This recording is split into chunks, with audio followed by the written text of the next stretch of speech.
الو،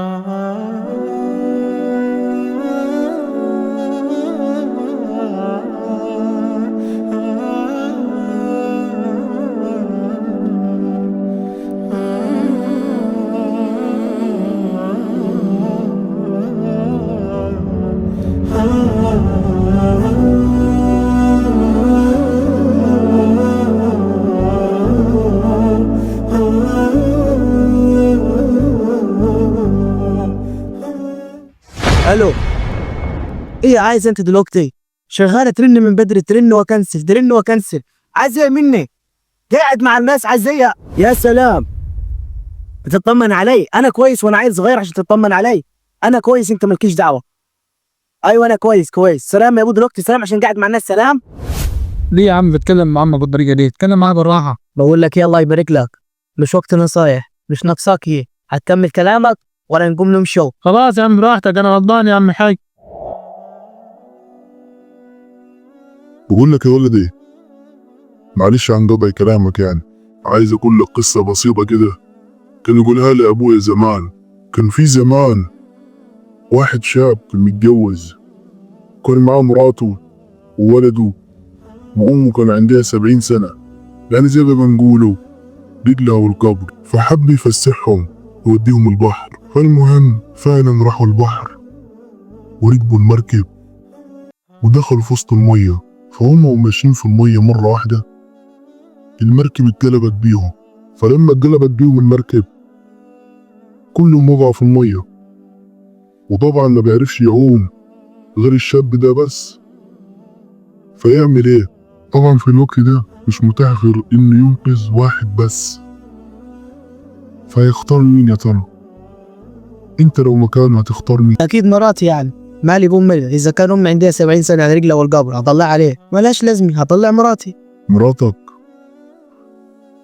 هو ما عملش كده، هو انقذ امه، شال على كتفه لحد ما طلع بيها بالعافية لحد بر الأمان. فالناس اللي قاعدة على الشاطئ بره استغربوا، قالوا له انت مجنون، كيف بتنقذ واحدة خلاص رجلها والقبر وسبت ولدك ومراتك يغرقوا قدام عينك وما عملتش أي حاجة؟ فقال لهم اللي رجلها والقبر دي هي اللي مشاني في الدنيا بدعائها وببركتها. اللي مش عاجباكم دي هي اللي تعبت فيه 9 شهور، هي لما كنت عاية بالليل تقعد على دماغي لحد تاني يوم الصبح وهي تطمن علي. فقال لهم مراتي اللي غرقت دي هتجوز غيرها، ولد اللي غرق ده هجيب غيره، لكن أمي دي لو راحت مش هعرف أجيب غيرها ومش هتتعوض. فاللي عايز أقوله لك يا ولدي إن أمك دي ربنا وصى عليها 4 مرات في كتابه الكريم، وبعديه النبي عليه الصلاة والسلام. يا ولدي النبي في حديث أبو هريرة جاءه صحابي وقال يا رسول الله من أحق الناس بحسن الصحبة؟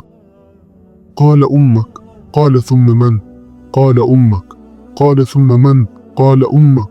قال ثم من؟ قال أبوك. فاللي عايز أوصله لك يا ولدي إن مهما يحصل معاك اوعى تزعج في أمك، اوعى تتعصب عليها، إنك أنت ممكن في ساعة غضب أمك تدعي عليك ربنا سبحانه وتعالى يستجيب لدعائك. فرن على أمك يا ولدي ورضيها، أنت مالكش حد غيرها في الدنيا دي. راضي أمك يا ولدي. ينفع الكلام دي؟ جبتها كلام مع الحاج. قوم قوم راضي امك قوم. امك دي اجمل حاجه في الدنيا، فحاول يا صاحبي انك ما تزعلهاش ابدا. امك دي مش عايزه اي حاجه منك غير انها تشوفك مبسوط بس، مش عايزه فلوس ولا بيوت ولا اي حاجه. همها الاول والاخير انها تشوفك مبسوط. فحاول انك ما تزعلهاش ولا تنومها وهي زعلانه.